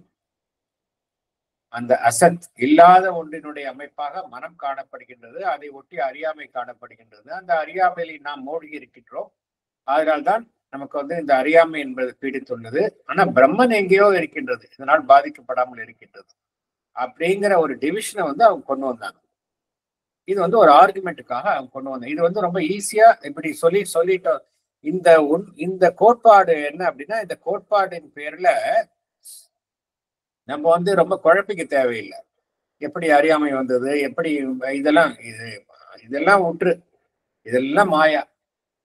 You focus on the Brahman which is absolute, which is beyond maya. You focus on that, you try to reach that. அவ்வளவுதான். You don't worry about this. இப்படிங்கிறது தான் அவங்களுடைய கோட்பாடு. ஆனா இது வந்து easy solution இருந்தாலும் கூட பகவான் என்ன கூறுகின்றார், இது வந்து ஒரு எஸ்கேபிஸ்ட் அப்ரோச் அப்படிங்கிறார். This is an escape which is not open to us அப்படிங்கிற. நீ அது மாதிரி எப்படி இருக்கும், நீ உலகத்துல இருக்கிற, இந்த உலகத்துல வந்து எல்லா வித அறியாமையினால் ஏற்படக்கூடிய அனைத்து பாதிப்புகளையும் நம்ம நேரம் எதிர்கொள்றோம். எல்லாம் பண்ணிட்டு நம்ம எப்படி சொல்ல முடியும், நம்ம இது வந்து நம்ம இதெல்லாம் விட்டுட்டு எங்கேயோ போறோம், எப்படி நம்மளால சொல்ல முடியுமா? நம்மளால சொல்ல முடியாது. அதைத்தான் பகவான் என்ன கூறுகின்றார், this is an escape which is not open to us அப்படிங்கிறார். If we admit an integral oneness, ஒரு புறம் நம்ம என்ன சொல்றோம், அனைத்தும் சர்வம் பிரம்மம் அப்படிங்கிறது தான் ஒரு புறம் நம்ம சொல்றோம், ஏத்துக்கிறோம். அதை சர்வம் பிரம்மம், there is nothing which is not Brahman அப்படிங்கிறத சொல்றோம். அப்படி சொல்லிட்டு எப்படி ஒரு புறம் வந்து பிரம்மன் ஒரு பக்கம் தனியா இருக்கின்றது, இன்னொரு பக்கம் மாயை என்கின்ற ஒரு அமைப்பு இருக்கின்றது அப்படிங்கிற ஒரு பிளவை நம்மால் ஏற்படுத்த முடியாது இல்லையா? அதைத்தான் பகவான் கூறுகின்றார். This is an escape which is not open to us if you admit an integral oneness. Integral oneness அப்படிங்கிறது தான் உண்மை, அதை யாரும் டினை பண்ண முடியாது. Once we admit an integral oneness, then we cannot say ஒரு பக்கம் மாயா இன்னொரு பக்கம் பிரம்மன் அப்படிங்கிறத நம்ம அந்த டைகாட்டமி, அந்த பிரிவினையை நீ ஏற்படுத்தவே முடியாது அப்படிங்கிறார். ஒரு புறம் வந்து நீ வந்து அந்த பகவான் என்ன கூறுகின்றார், அது மாதிரி ஒரு ரேடிக்கல் டிஸ்டிங்ஷன் எப்படி, அப்சல்யூட் பிரம்மன் ஒரு பக்கம், இன்னொரு பக்கம் இல்லியூசரி மைண்ட் அப்படிங்கிறது ரேடிக்கல் டிஸ்டிங்ஷன். மாயைக்குட்பட்ட மனம் என்பது ஒரு புறம், இதற்கெல்லாம் அப்பாற்பட்ட முழுமுதற் பொருளாக இருக்கக்கூடிய அந்த பரம்பொருள் அப்படிங்கிறது மறுபக்கம் என்கின்ற ஒரு ரேடிக்கல் டிஸ்டிங்ஷன். ஒரு மிகவும் வலிமையான பிரிவினையை நம்ம ஏற்படுத்துகின்றோம். அப்படி ஏற்படுத்தி கொண்டு என்ன செய்கிறோம், ஒரு நம்மை உருவாக்குகின்றோம். நாமே அப்படிப்பட்ட ஒரு அமைப்பை உருவாக்கி கொண்டு ஒரு அமைப்பை நாம் வந்து இல்லியூசரி அப்படின்னு சொல்றோம். மனம் என்கின்ற ஒரு அமைப்பை வந்து ஒரு மாயைக்குட்பட்ட ஒரு பொருள் என்று நாம் வகைப்படுத்துகின்றோம். நாமே ஒரு அமைப்பை உருவாக்கி அதில் இருக்கக்கூடிய ஒரு அமைப்பை வந்து மாயை என்று நாமே கூறுகின்றோம். இவ்வாறு கூறுவது எப்படின்னா, பகவான் என்ன கூறுகின்றார், அப்படி அவ்வாறு கூறுவதன் மூலம் என்ன செய்கின்றோம் என்றால், we are using the magic or maya of thought and word அப்படிங்கிறார். சும்மா எண்ணங்களின் மூலமாகவும் வார்த்தைகளின் மூலமாகவும் ஒரு மாய வித்தையை தான் நாம் காட்டுகின்றோம் அப்படிங்கிறார். ஏன் அந்த மாய வித்தையை நாம் காட்டுகின்றோம் என்றால், அந்த உண்மையை நாம் நம்மிடமிருந்தே மறைத்துக் கொள்கின்றோம். நம்மிடமிருந்தே ஒரு பேருண்மையை மறைத்துக் கொள்கின்றோம். என்ன ஒரு பேருண்மையை நம்மிடமிருந்தே நாம் மறைத்துக் கொள்கின்றோம் என்றால், in order to conceal from ourselves the fact that we are dividing and denying the unity of the Brahman. பிரம்மன் என்பது ஏகமா இருக்கக்கூடிய ஒரு பொருள், அது பகுக்கவே முடியாது என்கின்ற உண்மை.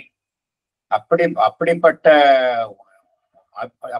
பிரம்மனை நாம் என்ன செய்கின்றோம், பிரிக்கின்றோம்.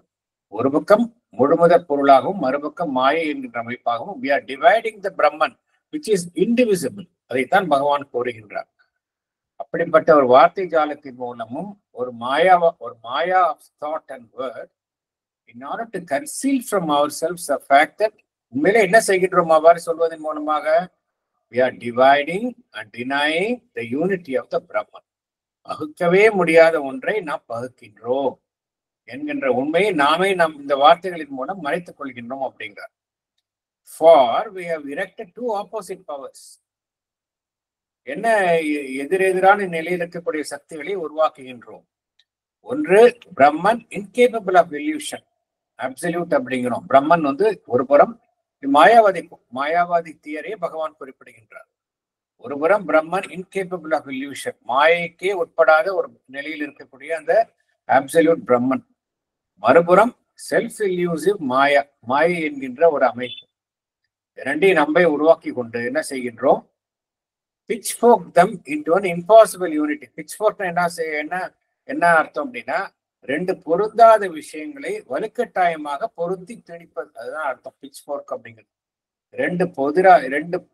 இரண்டு பொருந்தாத எதிரெதிரான விஷயங்களை வலுக்கட்டாயமாக சேர்த்து திணித்து ஒரு இடத்தில் பொருத்துவது.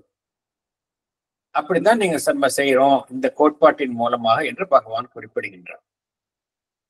ஆகையினால இந்த இதை நம்ம ஏற்றுக்கொள்ள முடியாது. அறியாமை என்பது மாயினால் உருவாக்கப்பட்டது இல்லை என்ற கருத்தைத்தான் பகவான் குறிப்பிடுகின்றார். அறியாமை என்பது என்ன உண்மை என்றால், அந்த பரம்பொருள் வேண்டுமென்றே ஒரு காரணத்திற்காக தானே உருவாக்கி கொண்ட அமைப்பு தான் இந்த அறியாமை என்பதுதான் உண்மையை ஒழிய, அறியாமை என்பது மாயை என்கின்ற அமைப்பினால் ஏற்பட்டது அல்ல என்கின்ற கருத்தைத்தான் பகவான் இங்க வலுப்படுத்துகின்றார். அடுத்தது போகலாம்.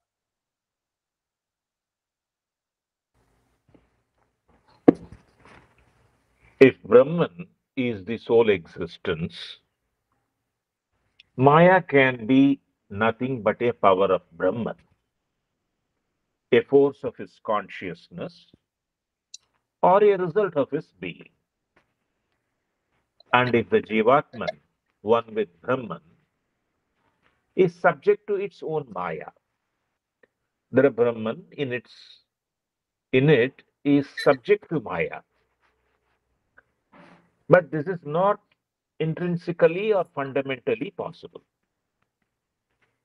The subjection can only be a submission of something in nature to an action of nature which is part of the conscious and free movement of the spirit in things, a play of its own self-manifesting omniscience. Ignorance must be part of the movement of the one, a development of its consciousness, knowingly adopted, to which it is not forcibly subjected, but which it uses for its cosmic purpose. Thank you, sir. Padikitama, sir? Yes, madam. If Brahman is the sole existence, Maya can be nothing but a power of Brahman. It must be a force of his consciousness or a result of his being. The Jivatman is one with Brahman. If the Jivatman is subject to its own Maya, then the Brahman in it is subject to Maya. But this is not intrinsically or fundamentally possible. The subjection can only be a submission of something in nature to an action of nature. This action of nature is a part of the conscious and free movement of the spirit in things. It is a play of its own self-manifesting omniscience. For example, one can go on a fast and subject himself to hunger. Here, the part that undergoes hunger is a part of our nature, and the part that goes on a fast is also the action of our nature. Therefore, ignorance must be part of the movement of the one. It is a development of its consciousness, knowingly adopted. It is not forcibly subjected to ignorance, but it uses the ignorance for its cosmic purpose. Thank you, sir. Thank you. So, ignorance எப்படி இருக்குது அப்படிங்கிற பகவான் இங்க தெளிவாக விளக்குகின்றார். எப்படி ignorance உண்மையிலே என்ன காரணத்துக்காக இந்த உலகத்தில் அறியாமை என்கின்றது இருக்கின்றது அப்படிங்கிறது பகவான் குறிப்பிடுகின்றார். So, பிரம்மன் என்பது ஒரு sole existence. There is nothing which is not Brahman அப்படிங்கிறது தான் உண்மை. ஈவன் மாயா அப்படிங்கிறது இருக்கின்றது என்று ஒரு வாதத்திற்காக நாம் ஏற்றுக்கொண்டாலும் கூட அதுவும் அந்த பிரம்மனினுடைய ஒரு சக்தியாகத்தான் இருக்க முடியும். ஈவன் மாயா அப்படிங்கிறது இருக்கின்றது என்று நாம் ஏற்றுக்கொண்டாலும் கூட அதுவும் அந்த பிரம்மனினுடைய சக்தியினுடைய ஒரு அங்கமாகத்தான் இருக்க முடியும். ஏன்னா Brahman is a sole existence.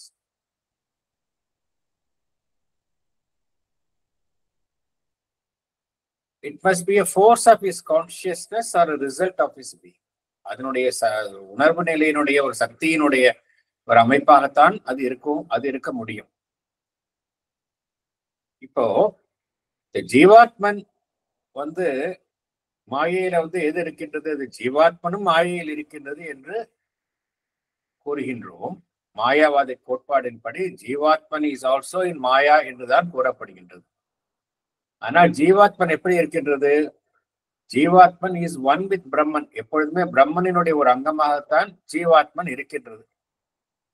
ஜீவாத்மன் அந்த மாயைக்கு உட்பட்டு இருக்கின்றது என்றால் அதனுடனே இருக்கக்கூடிய பிரம்மனும் அந்த மாயைக்கு உட்பட்டு இருக்கின்றது என்பதுதானே பொருள். ஆனால் இது உண்மையாக இருக்க முடியுமா என்றால் இருக்க முடியாது. ஏனென்றால் பிரம்மன் எப்படி அந்த மாயை என்கின்ற ஒரு அமைப்பிற்கு தன்னை ஈடுபடுத்திக் கொள்ள முடியும்? இல்லையா? This is not intrinsically or fundamentally possible. Brahman is absolute consciousness தான் பிரம்மன் என்பது அதனுடைய அடிப்படை உண்மை. அது எப்படி தன்னை மாயை என்கின்ற ஒரு அமைப்பிற்குள் ஈடுபடுத்திக் கொள்ள முடியும்? மாயை என்றால் அதனுடைய உணர்வு நிலைக்கு இல்லாத ஒரு பொய்யான நிலைக்கு எப்படி தன்னை ஈடுபடுத்திக் கொள்ள முடியும்? This is not intrinsically or fundamentally possible.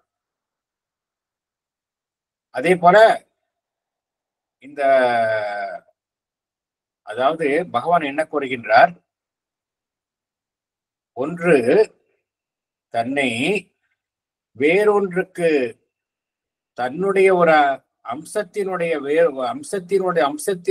இணைந்திருக்கக்கூடிய ஒன்றுக்குத்தான் அது தன்னை உட்படுத்திக் கொள்ள முடியுமே தவிர அந்நியமான ஒரு விஷயம் தன்னை உட்படுத்திக் கொள்ள முடியாது என்று பகவான் குறிப்பிடுகின்றார். என்ன குறிப்பிடுகின்றார்? The subjection can only be a submission of something in nature to an action of nature. இந்த ஒரு இயல்புல என்னுடைய இயல்புல இருக்கக்கூடிய ஒரு விஷயத்துக்கு தான் நான் என்னை உட்படுத்திக் கொள்ள முடியும். என்னுடைய இயல்புக்கு புறம்பான விஷயத்துக்கு நான் என்னை உட்படுத்திக் கொள்ள முடியாது. இது ஒரு காமன் பிரின்சிபல். என்ன அப்படின்னா, என்னுடைய இயல்புக்கு உட்பட்டு எது இருக்கின்றதோ அதுக்கு தான் நான் என்னை உட்படுத்திக் கொள்ள முடியுமே தவிர என்னுடைய இயல்பிற்கு புறம்பான அல்லது மாறுபட்ட ஒரு விஷயத்திற்கு என்னை நான் உட்படுத்திக் கொள்ள முடியாது. சாத்தியம் இல்லை. உதாரணத்திற்கு இந்த உதாரணத்தை நம்ம பார்த்தா புரியும். இப்போ நம்ம உணவு உண்ணாமல் இருக்கலாம், உண்ணாவிரதம் இருக்கலாம், ஃபாஸ்டிங் இருக்கலாம். ஃபாஸ்டிங் இருக்கும்போது என்ன நடைபெறுகின்றது? நாம் அந்த பசி என்கின்ற ஒரு அம்சத்திற்கு ஒரு நிலைக்கு நம்மை நாமே உட்படுத்திக் கொள்கின்றோம். வெளியிலேருந்து யாரும் பண்றதில்லை, நம்மை நாமே தான் உட்படுத்திக் கொள்கின்றோம். உண்ணாவிரதம் உணவு உண்ணாமல் இருக்கும் பொழுது என்ன நடைபெறுகின்றது? ஃபாஸ்டிங் இருக்கும் பொழுது நமக்கு பசி எடுக்கின்றது. பசி எடுக்கும் அந்த அமைப்பும் பார்த்தோம் அப்படின்னா நம்முடைய இயல்பினுடைய ஒரு அமைப்பாகத்தான் இருக்கின்றது. நம்முடைய உடல் என்கின்ற ஒரு அமைப்பினுடைய ஒரு அங்கம்தான் பசி என்கின்ற ஒரு அனுபவத்தையும் எதிர்கொள்கின்றது. அதே சமயம் நம்முடைய உடலினுடைய ஒரு அமைப்பு தான், என்னுடைய இயல்பினுடைய ஒரு அமைப்பு தான் அந்த உணவு உண்ணாமல் இருக்கின்றது என்கின்ற முடிவையும் அது எடுக்கின்றது. ஆகையினால என்ன நடைபெறுகின்றது என்றால், என்னை ஒன்றுக்கு உட்படுத்திக் கொள்ள வேண்டும் என்றால் என்னுடைய இயல்பினுடைய ஒரு அம்சத்திற்குத்தான் நான் என்னை உட்படுத்திக் கொள்ள முடியுமே தவிர என்னுடைய இயல்பிற்கு அப்பாற்பட்ட ஒரு விஷயத்துக்கு என்னை நான் உட்படுத்திக் கொள்ள முடியாது. சப்ஜெக்ஷன் அப்படின்னா தானே விரும்பி உட்படுத்திக் கொள்வது. உட்படுத்திக் கொள்வது என்றால் என்னுடைய ஒரு இயல்புக்கு பொருந்திய ஒன்றுதான் நான் என்னை உட்படுத்திக் கொள்ள முடியுமே தவிர எனக்கு புறம்பாக இருக்கக்கூடிய ஒரு விஷயத்திற்கு நான் உட்படுத்திக் கொள்ள முடியாது. அதே போல பகவான் என்ன கூறுகின்றார்? இந்த மாயை என்கின்ற விஷயம் அந்த பிரம்மனுக்கு புறம்பாக இருக்கக்கூடிய விஷயம். அங்க ஃபால்ஸ் கூட இருக்க முடியாது, இல்யூஷனே இருக்க முடியாது. தனக்கு புறம்பான ஒரு விஷயத்திற்கு எப்படி அந்த பிரம்மன் தன்னை உட்படுத்திக் கொள்ள முடியும்? நம்முடைய ஜீவாத்மன் வந்து மாயைக்கு உட்பட்டது என்றால் பிரம்மனும் மாயைக்கு உட்பட்டது என்பது அர்த்தம். அது எப்படி சாத்தியம் அப்படிங்கிறார். ஏன்னா அந்த மாயை என்பது அந்த பிரம்மனினுடைய உண்மையான தன்மைக்கு அப்பாற்பட்ட ஒன்றாக இருக்கின்றது. தன்னுடைய உண்மையான தன்மைக்கு அப்பாற்பட்ட ஒன்றிற்கு எப்படி பிரம்மன் தன்னை உட்படுத்தி கொள்ள முடியும்? அது சாத்தியம் இல்லை என்று பகவான் குறிப்பிடுகின்றார். அப்படின்னா என்ன அர்த்தம்? இது வந்து வெளியிலிருந்து வந்த விஷயம் கிடையாது. மாயை என்கின்ற ஒரு அம்சம் இங்கே கிடையவே கிடையாது. மாயினால் இந்த அறியாமை என்பது வந்ததில்லை. இக்னோரன்ஸ் என்பது உண்மையிலே என்ன அப்படின்னா பிரம்மனினுடைய இயக்கத்தினுடைய ஒரு அங்கமாக செயல்படுவதுதான் இக்னோரன்ஸ். அதைத்தான் பகவான் கூறுகின்றார். Ignorance must be a part of the movement of the one. அதுதான் உண்மையாக இருக்க முடியும். மாயை என்பது காரணமாக இருக்க முடியாது. Ignorance must be part of the movement of the one. அதுதான் உண்மை. It is a development of its consciousness knowingly adopted. உணர்வு நிலையில ஏற்படக்கூடிய ஒரு நிலை வேண்டுமென்றே அதனால் ஏற்படுத்தி கொள்ளப்பட்டது. தானே விரும்பி ஏற்றுக்கொண்ட நிலை. It is a development of its consciousness knowingly adopted அப்படிங்கிறார். அப்புறம் இன்னொரு முக்கியமான கருத்தையும் பகவான் குறிப்பிடுகின்றார்.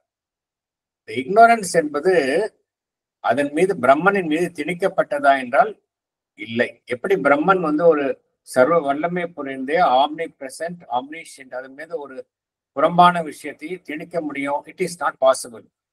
It is not forcibly subjected to ignorance. அப்படின்னா ஏன் இங்கு அறியாமை இருக்கின்றது என்றால் it uses the ignorance for its cosmic purpose.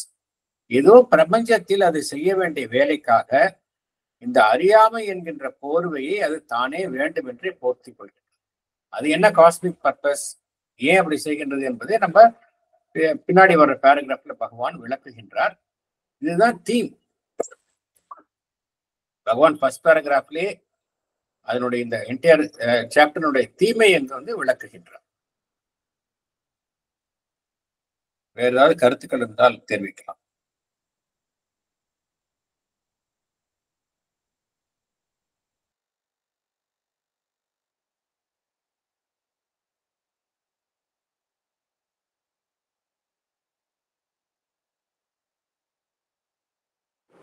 Yes madam.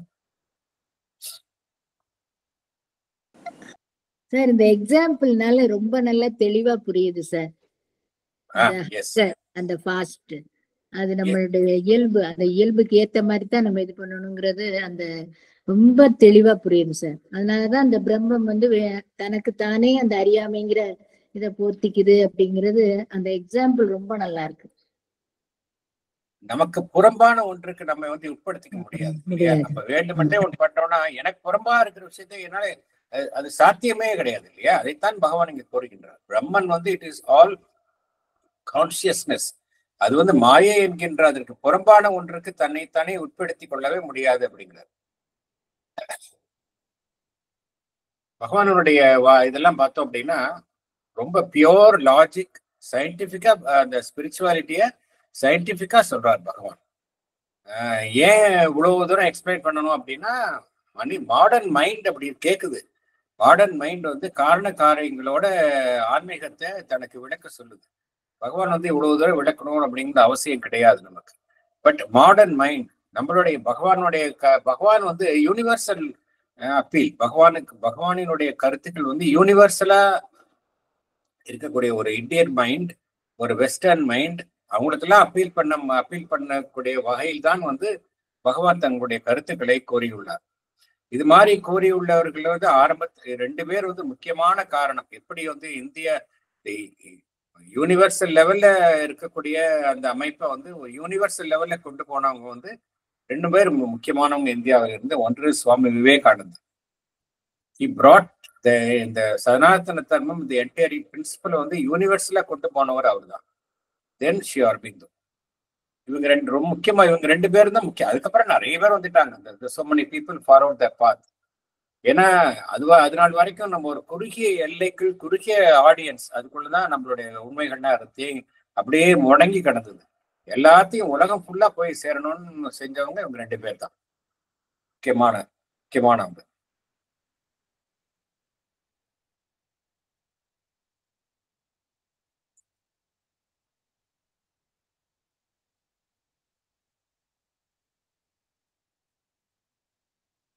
எதுவும் கருத்துக்கள் இல்லை அப்படின்னா நம்ம நெக்ஸ்ட் செஷனுக்கு பார்க்கலாம். Close session.